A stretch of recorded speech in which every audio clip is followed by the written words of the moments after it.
Friends, జీవనజ్యోతి రైతు మార్కెట్కి స్వాగతం. మా వద్ద అన్ని రకాల చిరుధాన్యాలు లభించును. ఈ చిరుధాన్యాలను మీ ఆరోగ్యంలో చేర్చుకోగలరు. ఈ చిరుధాన్యాలు కొనుగోలు చేయడానికి స్క్రీన్ పై ఉన్న నెంబర్ని సంప్రదించగలరు. చిరుధాన్యాలతో ఒక రెసిపీ, చిరుధాన్యాల దోశ.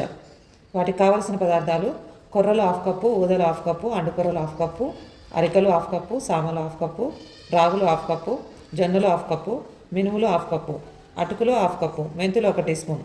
తయారు చేయు విధానం: ఒక బౌల్ తీసుకొని అందులో అన్ని రకాల మిల్లెట్స్ వేసుకొని 2 సార్లు కడుక్కోవాలి. వాటిని 8 లేదా 9 గంటల వరకు నానబెట్టుకోవాలి. ఈ నానబెట్టుకున్న వాటిని తీసుకొని మిక్సీ పట్టుకోవాలి. సరిపడా నీళ్లు పోసుకొని రుబ్బుకోవాలి. రుబ్బుకున్న ఈ పిండిని ఒక గిన్నెలో తీసుకొని 8 గంటల వరకు పక్కన పెట్టుకోవాలి. మరుసటి రోజు పులిసిన పిండిని తీసుకొని ఆ పిండిలో కొంచెం ఉప్పు వేసుకొని దోశ వేసుకోవాలి. అంతే, ఎంతో కమ్మనైన మీ చిరుధాన్యాల దోశ రెడీ.